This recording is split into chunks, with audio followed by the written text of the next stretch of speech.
Phil Feehan, Feehan. And Joanne Feehan. and please explain your relationship. We went to high school together, and our first date was the night he graduated. He was a year ahead of me. He went into the Army, I went into nurses training, and when he came back, we were married.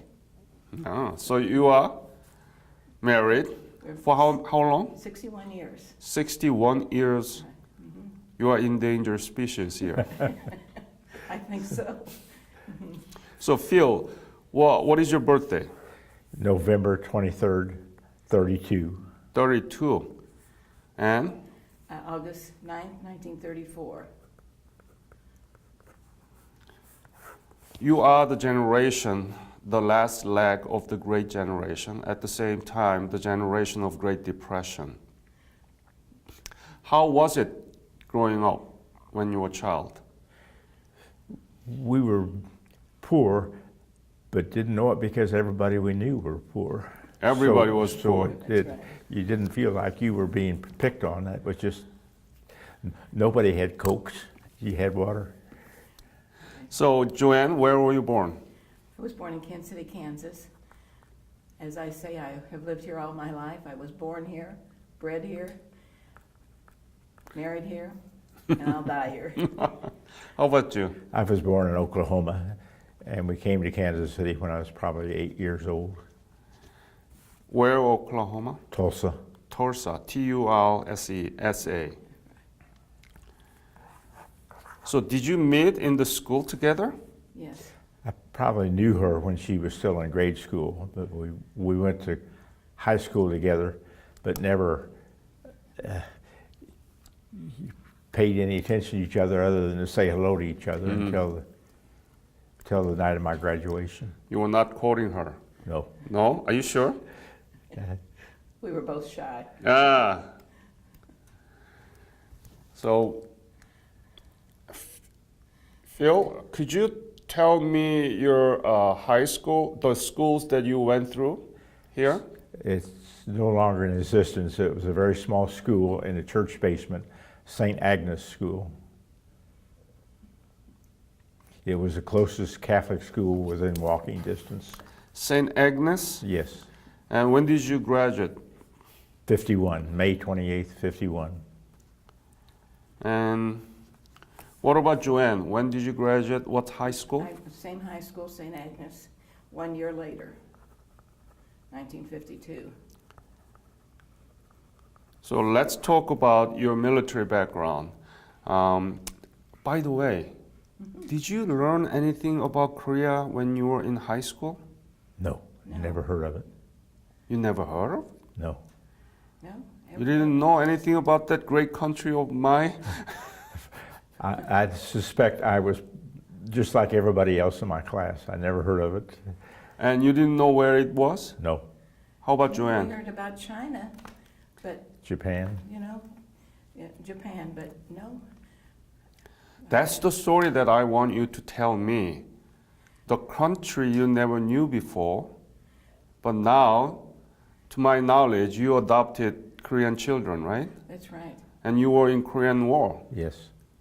That's what I want to hear from you. How do you link this dot, that the country you didn't know anything about it, now you are all in? What do you think? Why did it happen to your family?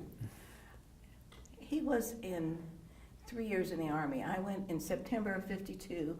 I went into nursing school, and he enlisted in the Army the same week. And so we were both in for 3 years.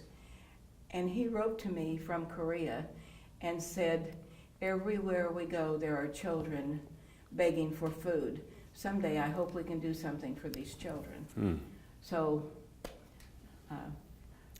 he is responsible for That was the grain that started it all. it. Was. Were you married at the time? No, No. Were you dating? we were dating and writing back and forth. We both finished our 3 years in September of 55, and we were married in January of 56, just a few months later. We had 6 children born to us and had a medical problem. We are Catholic, and had a medical problem, and I take that as a sign that we were meant to fulfill this dream of adopting from Korea. All of your 6 children had a medical problem? No, no, no. no. We had the RH factor. So 3 had transfusions at birth. And at that point, we knew any more children we had would have serious medical problems. Oh, so the biological descendants of yours are 3, right? Our what? 3 children, No, we 3 have boys 6 and 3 girls, 6. 6 6, born to us. yes. to us. And then how many children you adopted from Korea? 5. And so people tell us we were either crazy or saints. We're neither. Yeah, both. You're crazy and saints. Am I right? Do you No. agree? I don't think we're saints. We're crazy, yes. Not saints. we usually qualify for crazy, but when people say that, my answer to them is that we survived it, they survived it, and we had more good times than bad times, and that's we had lots more good times than bad times. It's more like a question that I usually would ask at the end of the interview. But let me ask that question now. What is Korea to you? The country you didn't know anything about. Now, what is Korea to you personally? She went to Korea 18 times in her work, and she always had wanted to go back to Korea as a couple. And I dismissed that because there were places I had not been that I wanted to see. It's nothing against Korea. It's just that I wanted to go places that I had not been. What was the reason you gave me for not going back? They shot at him the first time he was there. But I went to breakfast with a high school group that we meet once or twice a year with. And one of the ladies there said they'd been on this trip to Korea, the veterans trip to Korea, and it was a great trip. So I told Joanne we'd rethink it, and we went. And enjoyed it very much, enjoyed the Korean people. When was it? About 4 years ago. But when did you first go? You told me, Phil, you told me that Joanne has been to Korea 18 times. When was the first time that you were in Korea? 1974. Why? I had volunteered to meet flights coming in from Korea at the airport, Korean children who were being adopted in the Kansas City area. And so I made 100 trips to the airport, acting as a hostess and helping to get the children to their new families. And so after 100 trips to the airport here, the agency we were working with asked me if I'd like to go to Korea. What is the agency name? Holt Children's Services. But that wasn't And- who you're working for. Well, no, but Sam, we were adopting a 16-year-old mixed race boy who had polio, and he was ready to come. And so they said I could go over and he could come home with me. And so that was my first trip. Then I got my degree in social work. I had my registered nurse license, got my degree in social work, and at that point, the agency here who was placing children working with Holt asked me to come to work for them. So our agreement with Holt is we would go once a year to be updated on the policies. Hence, I've made 18 trips in about 20 years. Amazing. It's my second home. Uh-huh. I love Korea. So when you graduated in 1951, what did you do? I went to college for 1 year and received What college? Rockhurst. It's a Jesuit Catholic school. Rock, R-O-C-K. Rockhurst, R-O-C-K-H-U-R-S-T. College here. Right. And what did you study? Her. I didn't. I was. I have a spelling I difficulty. think you have a very focused life. I have a spelling. I can't spell, and I was not a college student, and I knew I was gonna. Just wasn't going to do well, and I didn't put the proper effort into it, and so I quit after a year and went in the Army. So when did you join the Army? You joined the Army, right? Right. Yeah, when? 52 September. September, And where did you go get the basic? Fort Riley, Kansas. Fort Riley. L-I, Ley. and after that, what did you do? I had qualified for officers training school, so they kept me there until there was an opening, and then they shut down all officers training schools for enlisted men. So I got to go to Korea instead, and so I went to Korea in the spring of '53. Where did you depart from? Seattle, Fort Lewis. Fort Lawton. Fort Lawton? That was just the shipping point. Actually, it's Fort Lewis that I went to, and then we went over by bus to Fort Lawton and then got on the ship. Lawton, could you spell It's it? in Seattle. How would you spell it? Lawton, I I think so. imagine. It doesn't exist Yeah, anymore. Lawton, yes.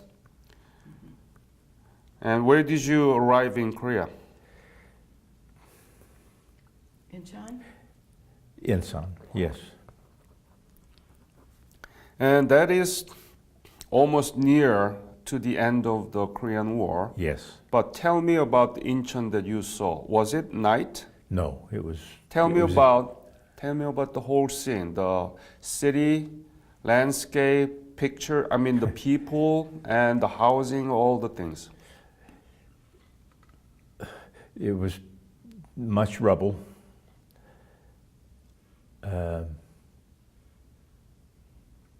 It smelled different, very different than what Tell we me, used to. well, how different? Tell me, be honest.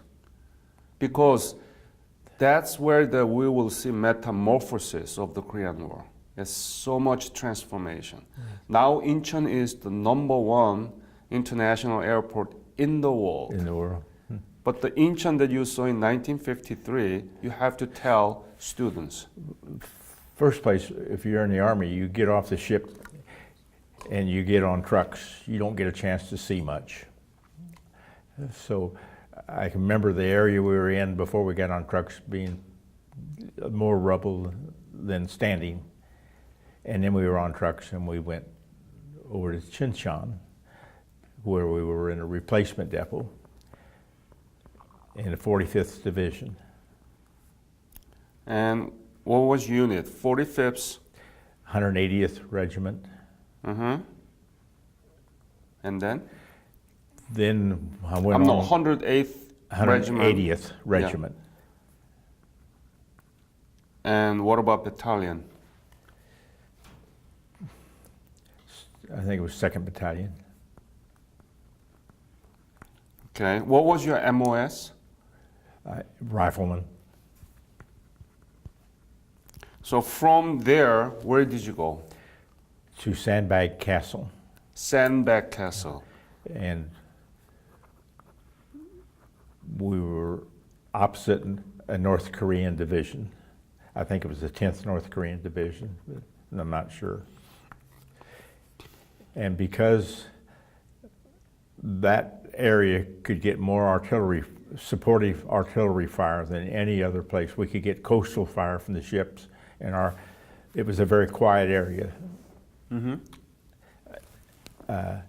It was almost like being in the Boy Scouts, but nothing was going on.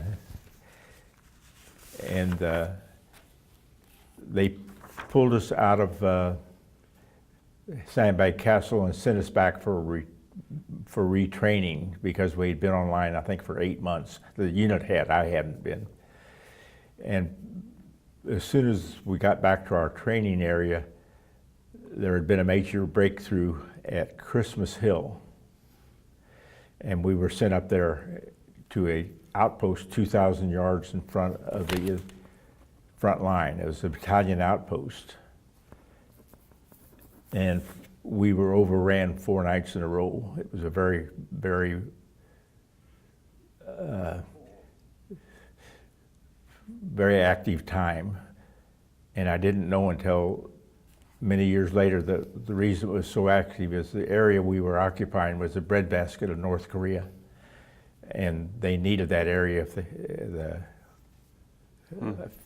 to support their people. But we held it, and then after a week's time they replaced us, and then shortly after that the war was over. This is the map of the hills, I wouldn't know it. and the Christmas Hill is right there, It's in the Pork Chop Hill Pork area. Chop Hill area. So Yeah. Sandbag is also, It's about 17 miles directly north of Chincheon. okay.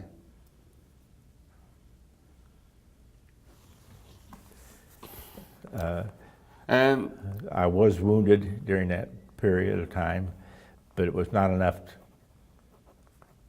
to come offline. how did you got Artillery, I mean mortar shell. mortar shell? Tell me about the day that you were wounded. When was it? We had taken a direct hit on our platoon, and it killed both the artillery observer, the officer, and our first sergeant. And I went up because we hadn't heard anything from him, so I went up to see it, and on the way back, a mortar round came in and hit beside me. I never fired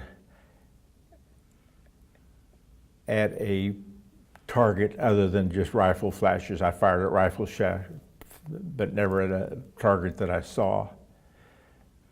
I think one of the amazing things about that 4 days is that we could carry wounded back in open daylight, and the Chinese would not fire on us.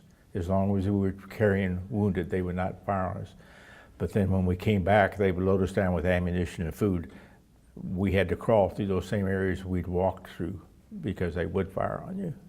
But they were very disciplined soldiers, and they didn't fire on us. You mean the Chinese? But they did, the company below us was, I went down there to help bring out the wounded, and there was a circle of men with their hands tied behind their back that had been shot in the back of the head. So they had no place, nothing to do with the captured, so they shot them. But they wouldn't fire on us if you're carrying a wounded. Where were you wounded? In the hand. In your hand? Right hand? And when was it? In the the later part of the summer. You mean after the ceasefire? No. No, before, right? They had already, we did not know this, but they had already agreed upon the ceasefire. Yeah.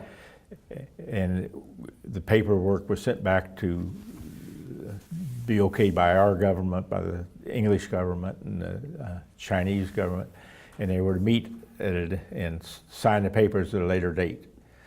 And the reason they were fighting like this is because that territory, they wanted that. Yeah, even they agreed to have a We didn't- ceasefire, we there did was not- a severe battles. I didn't understand. To gain the inch of the land, they really engaged in a very severe battle, even after they agreed to ceasefire. Yes. But both sides had agreed. So the United States were defending that land too. So it wasn't one-sided. That's right. So, were you afraid? Looks like a very severe battle that you engaged. You knew you were going to die. People were dying all around you. And you just did not want to die a painful death. You just wanted it to be quick. That was your psychological mood? I'm sure it was all of ours. You just wanted to die quick so that you don't Didn't have to suffer go like through this. other people suffered. You saw those sufferings. Oh, sure. What were you talking to yourself? Why am I here? Did you talk to yourself?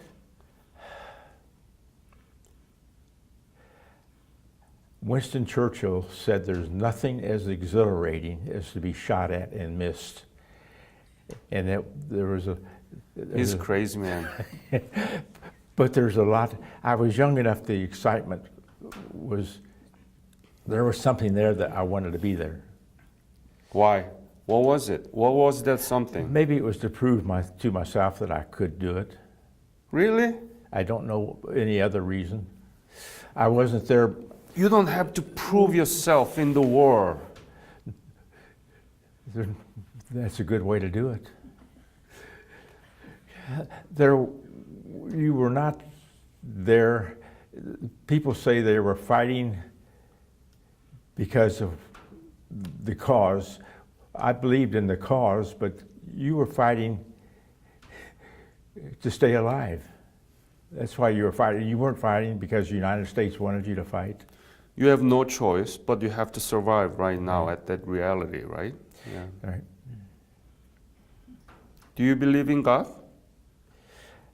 I want to.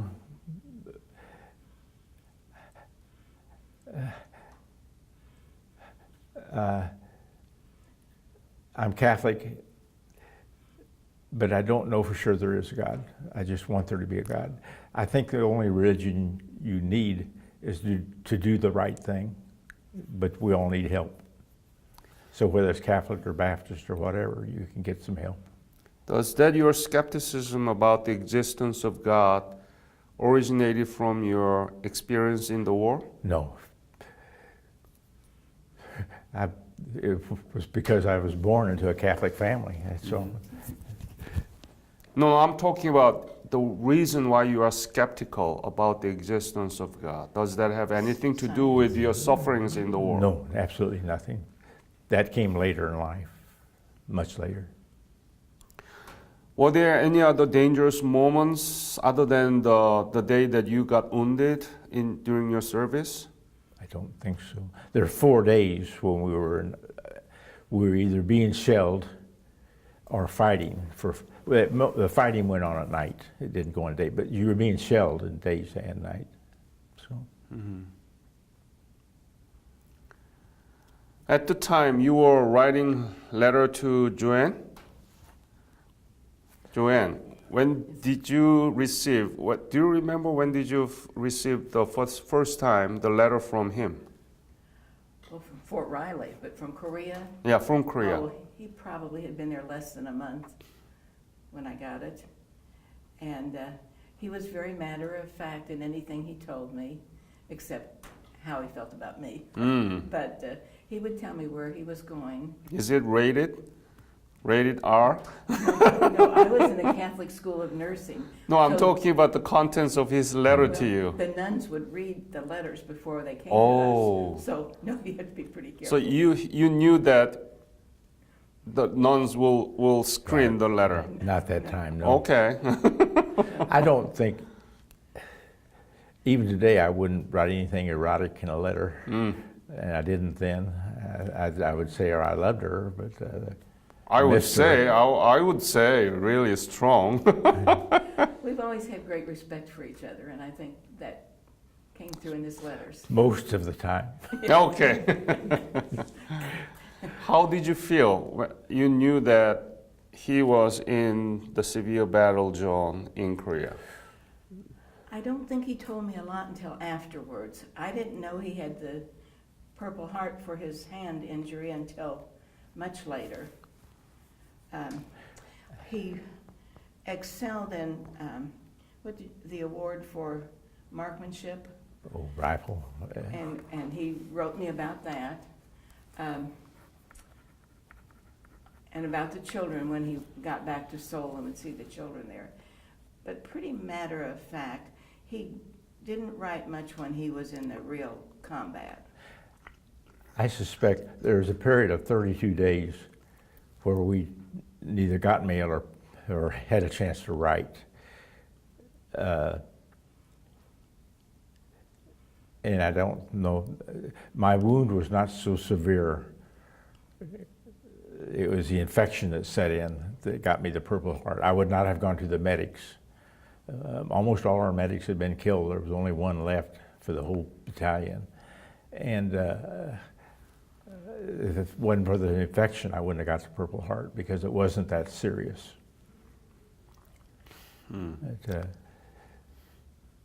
How was the living condition when you were there in Sandbag Castle and Christmas Hill?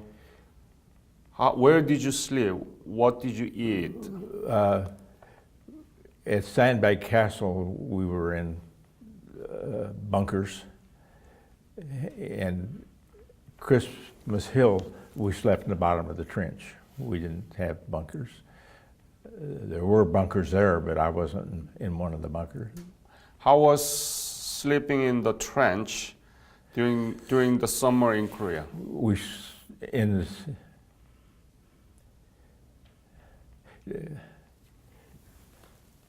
You slept? I don't remember anything other than that. Raining? No, I don't think it rained on us from a Christmas Hill.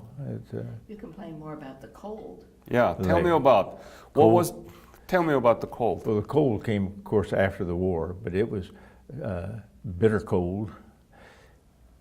20 below one time where we were. Did you have to be in the trench even after the war? No. We were in tents. Tents, right. Squad tents. But still we very didn't cold. Still very cold. They would turn the heat off at about 10 o'clock at night. We had a potbelly oil dripper, but you were out without any heat from 10 o'clock. Why? It was the Army.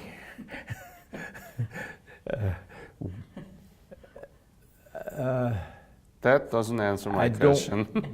don't know why, because Is that because the Army did a lot of things that didn't make sense, but they were tradition.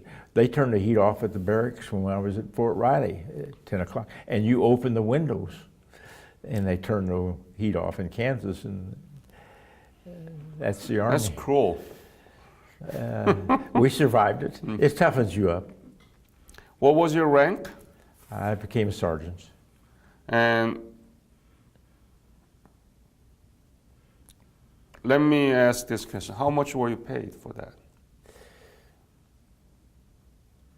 Probably $170 was the highest a month. 170? 168, I think, was what it was. Wow, you are highly paid based on my interview with others. Well, I started out at probably $68 as a private. And then you got to remember there's $25 of that was combat pay, so. Did you send them money back? I put it in savings bonds. Got it. And how did you become taking care of the orphans there? Tell me about the story that you become interested in orphans. All right. We had always talked about doing that was something, and then one night, Joanne was working till midnight that night, and Are you talking about in later on, back in the U.S.? yes, What about in Korea? What was the situation for the orphans? we were always above the civilian line the whole time I was in Korea. But whenever we would go someplace, there would be kids out there begging you at intersections and on a train. And they were pathetic. I suspect a lot of what you gave them went on the black market. They were getting more than what they needed. The GIs would give them what they had. Mm-hmm. That's where my interest came from. So what were you talking to yourself about those situations there in Korea? Miserable. I was a 22-year-old Korean or American soldier. I didn't think that much about it. So when did you leave Korea?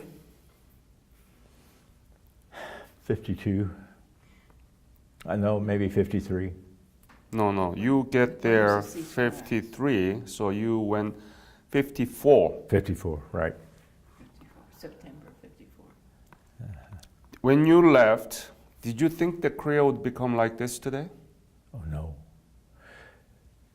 I saw one Korean truck driver that was working for the Army driving a truck, and that amazed me that they could drive a truck. I thought they were, because I hadn't seen any civilian life at all.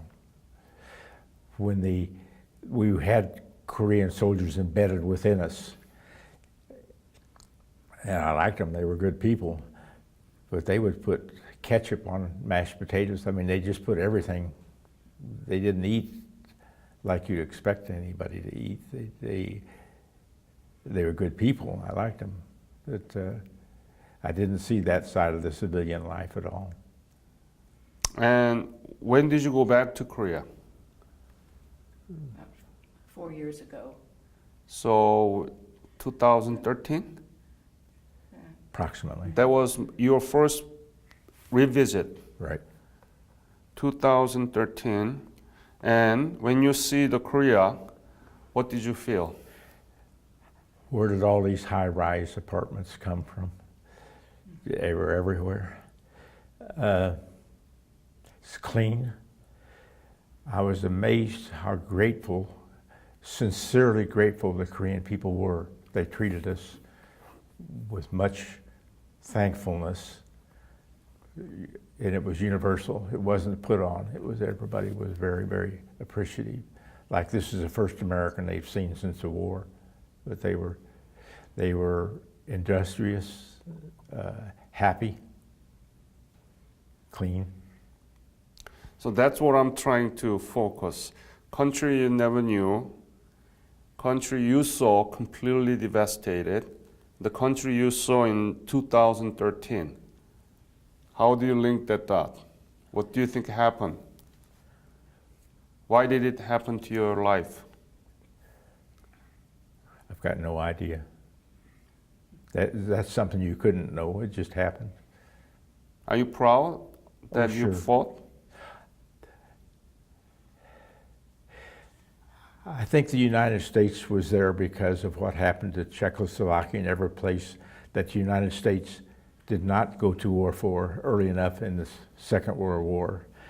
The Chinese were there because they were trying to stop European dominance within the Asian hemisphere. Both sides had good points. It was not a war that should have been fought. Mm-hmm. So there's not much to be proud of. So after you come back, what actually made your marriage to adopt Korean children? Joanne? I was working 3 to 11 at the hospital one night, and I came home, and he said, I have written a letter to the Pearl Buck Foundation.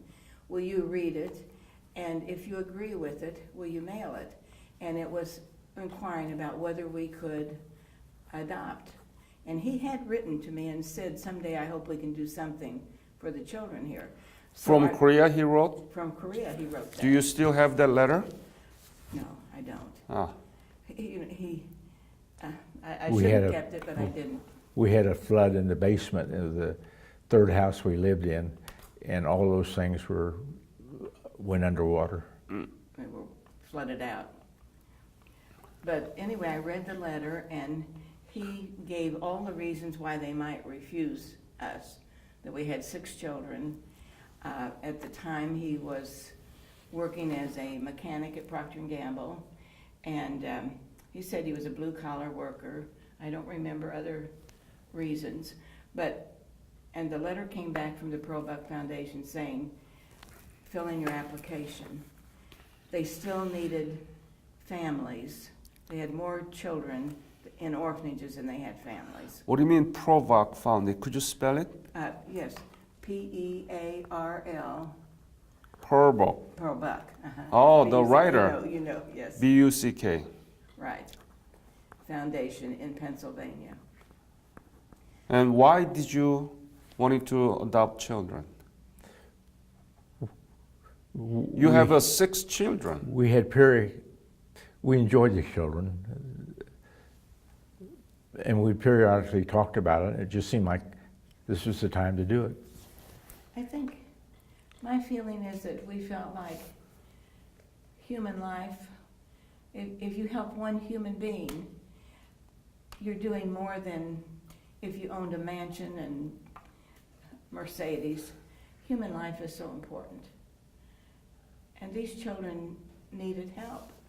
So when did you first adopt? 1974? Our first daughter was born in 1967, and she arrived in 1969. 69? Right.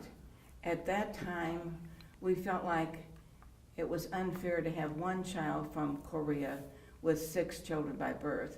So we applied again. You need to have a balance of power there. There's another factor there that I think was probably even more important is we started out by trying to adopt an American Korean child because Mixed race. they're the ones that were really had the least of the opportunities ahead of them. And Kansas vetoed that. They said that because we did not rule out a black American, black Korean child, and Kansas said that that had a feeling of rebel rousing, and we were not rebel. So when they sent a picture of the daughter, that was her daughter, I would have rejected it and said, no, let's fight this and get an American and Korean. But that was her daughter from that.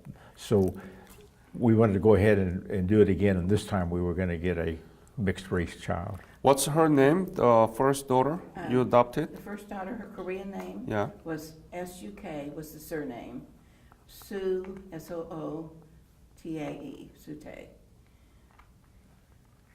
And she came from very southern part of Sute, Korea. Sok Sute. S-U-K, Sute, right. The second one was Choi, C-H-O-I, Young Hee. And you know, one reason Kansas, we lived in an area where there were not many minorities at the time.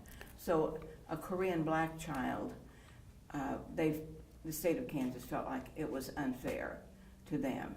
So could you tell all the names of the Korean? Sure. Yeah. The next one, and they both came as 2-year-olds. Uh-huh. The next one was Jung, J-U-N-G, Jung Taeyang. Taeyang. T-A-E-Y-U-N-G. Mm-hmm. And the next 2 are brother and sister by birth, and they were Kim, and the daughter was Sun Young, and the other was Kim Nam Jin. So that's a 5. That's 5, Uh-huh. right? So you adopted 5 Korean? 5. So the balance of power there, 6 to 5. That's right. But doesn't that cost a lot to adopt Not so much Not at s- that time. at the time? No, at the time, Kansas would do our home studies free. Now they have so many cutbacks, they can't do it free anymore. But at that time, they did. We paid transportation, some medical fees, but it was nothing like it is now. It is very expensive right now, Yeah. right? We had with our first adoption, we had a golden retriever dog, and she had papers, and she had a litter of puppies. We sold those puppies, and we told her we traded 6 puppies for her. I was a mechanic, but I made good money. We didn't have extra money, but we always had enough money to pay the bills. We were more worried about if we had time for another child. That was our main consideration: is do we have time rather than money? And how they are doing now? 5 children that you adopted. Today, Yeah. We have a daughter, our firstborn daughter, our first daughter, who says, you know, Mom, 10 out of 11 successes is okay. and that 11th one is always different. But I wanted to tell you about our next adoption was the state of, Korea, Holt in Korea called and said, will you take a 16-year-old boy, he's Korean black, and he's had polio. And we said, if the state of Kansas will let us, we will. So that was Sam, and he was 16. We even had to go to Senator Bob Dole in Kansas to get help getting a bill passed because of his age. But the bill came through, and a group of mixed-race teenagers were placed throughout mostly the Oregon, Washington area, but a few in the Midwest. So we named him Sam, which was his... That's his choice. That was a name given to him by a missionary in Korea. And so Sam went through school here. He had polio. He worked for an orthopedic doctor at KU Medical Center, and eventually married, had left 4 children. He died of cancer 2 years ago, but he opened an orthotics and prosthetics shop in Bremerton, Washington, and then was married, had children, very successful, then developed cancer of the throat, and he lived a few years after that. Oh. So the last 2 children are brother and sister by birth, and they were 8 and 11 when they came. When the kids had been here a while and were in school, I started night school myself. Go ahead.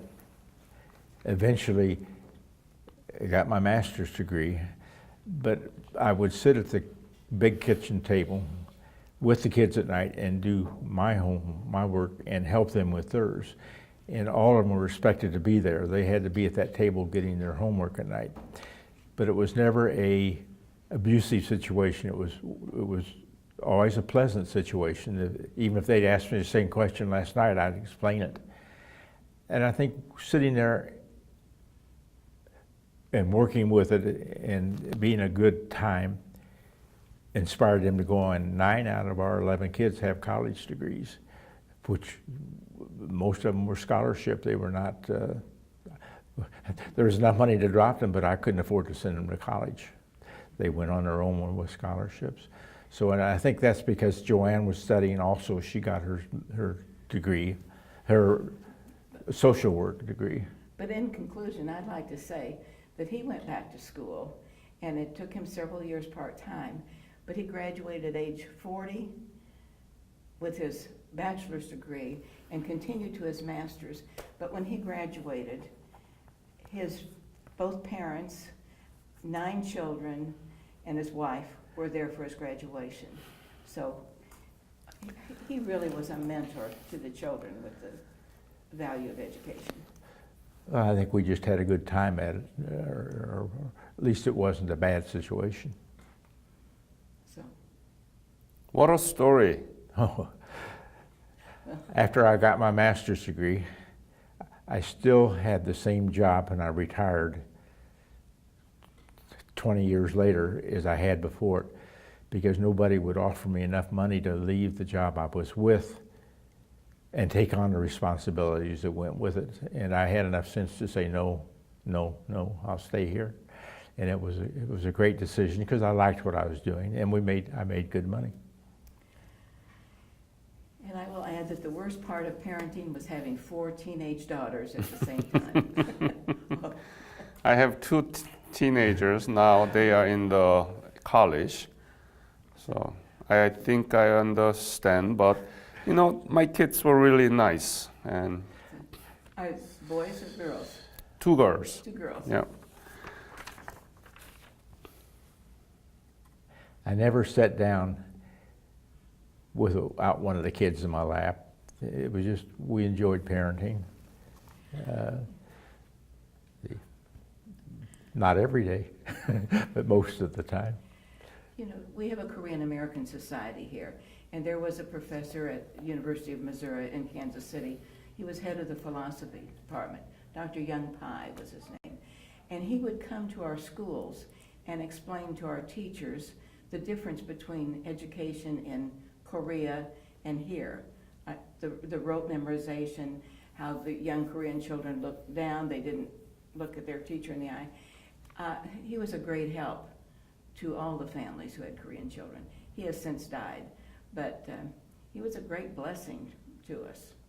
Yeah, the legacy of Confucianism and your liberal school quite different, but the Korea is now changing too. So I think we need to approach somewhere in the middle, you know. It will be a good combination of discipline at the same time, you know, creative, liberal educations, I think. You've been to Korea 18 times. Tell me about Korea in your mind. In my mind, my first trip was 1974, and the thing I most remember, there were no trees. You know, I took the train from Seoul to Busan, and you know, I think the Japanese had stripped the mountains for shipbuilding, and that's my most vivid memory of my first trip. And the homes at the time, I miss seeing all the little cottages that were so close to each other. There would seem to be more camaraderie among the people, but each time I went, you'd see the improvements. And when the time of the Olympics, oh my goodness, it was amazing. And that's when we more or less, I was working in social work and working for Holt. Korea was able to take care of their children. And our philosophy was the children are better off in a home in another country than in an orphanage. But when the homes are available in their own country, that's where they should be. And so at that point, we began placing fewer and fewer children overseas. And I don't think our children have any regrets. They're very much assimilated. My one daughter went back to Korea with me, and we went to the shopping area in Seoul near the Army Air Base.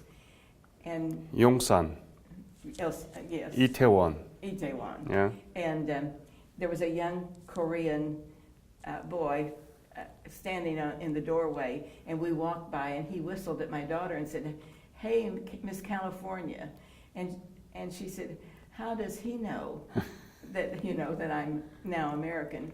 Well, the way she walked, the way she dressed, it was so different. But she liked him whistling at her. 74. Now you've been to 2013. Your husband was there in 1953. So it's like a before and after picture over and over again. And could you just summarize what is the transformation took place in Korea to our school children? It's more westernized. The United Nations definitely were mentors. They helped Korea through this. I think some things maybe are not so good. We don't have the most moral situation in this country, and I think some of that has been passed on to Korea. But we've learned so much from them, like Confucianism. Our son Sam said he had polio. His grandmother said, "He who cannot run must walk fast." Mm-hmm. And he kind of picked up on that. But I think one thing we both share in our memories of Korea is the United Nations Cemetery at Busan. We've both seen that at different times. Last time we saw the cemetery in Seoul of the Koreans who died, and that struck me. We'd focused on United Nations so much and knew how many fatalities, but that, I think, impressed us deeply. Korea now, the Korea you remember in 1954 when you left, is the 11th largest economy in the world and its most vibrant democracy in Asia. Isn't that wonderful? But we don't teach about this in the history class here in the United States. This is the most successful outcome U.S. has ever involved in World War II. It's the last war that the United States has been in, that something good happened because of it. The Vietnam War, nothing good. Neither of these wars, or Afghanistan, or nothing good has come out. At least the Korean War, something good came out of it. That's why we are making with this interview into a curricular resources. And there are about 20 teachers and experts are working right now analyzing this interview and making as a curricular resources, lesson plan, curriculums, and we are writing chapters. We are making Korean War memory bank so that anybody can, type in Christmas Hill, then your interview will pop up, and that's what we are doing. And yesterday I went to Harris S. Truman Library and Museum, and I met the director, Kurt Graham, and he and I agreed that we need to work together. In that museum, I was a little bit disappointed because there was not much on the Korean War there. But Truman is the president who decided to engage in the Korean War. So I think we can do a lot, and that is your legacy. And I know you have a lot more to talk, but we have an hour. And I think this is very unusual that the Korean War veteran who came back to the United States and wanted to adopt children from Korea. And this is an amazing story. Well, people know where Korea is now, and they're very worried about what's going on in North Korea. So there's no loss of identity in this day and age. I have a hope, and it might take place yet, that something will happen to North Korea, and there'll be a revolution that will be fairly bloodless, and they will come through this and join the rest That's of the world. That's my dream. Yeah, and I think that will be happening like that. Yes. And we have a very stereotypes of North Korea propagandized by the media and the politicians, but there are a long history, and that's what we need to really educate. So we are also making contents, teaching contents for the teachers about North Korea too. It is great honor and pleasure to meet you and to be able to hear from you. Yes. I know I'm just going to show you two pictures.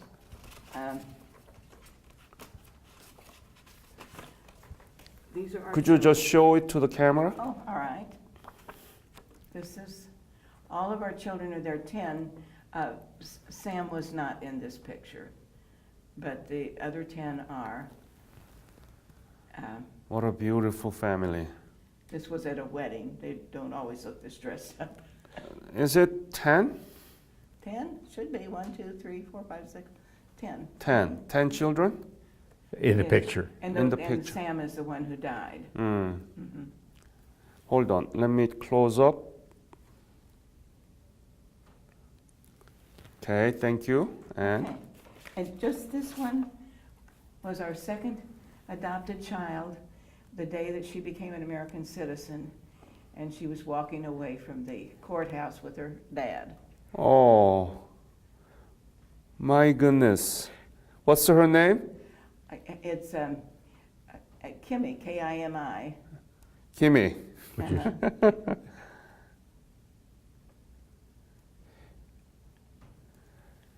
I think the reason I'm so pleased with that picture is Joanne took it without me, but it shows how much I enjoyed the family. Just And I think we've gone over time. Korea now helping other countries.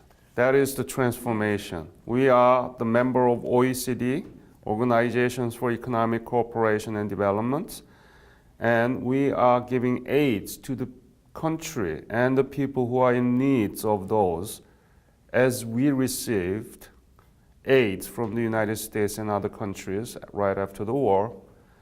And I think this is a good thing that we need to talk. And your story really exemplify what happened in Korea and what these Korean War veterans did and how the relationship we are now, right? Yeah. So Korea in your minds, in the heart of the American continents, Kansas, and this is going to be forever preserved. So I want to thank you. Thank you for your fight, Phil, and thank you for your care of the Korean people and your love. Well, I wish I were young enough to go back again. You can go, yes. Thank you. Thank you. you. And God bless you. Thank you.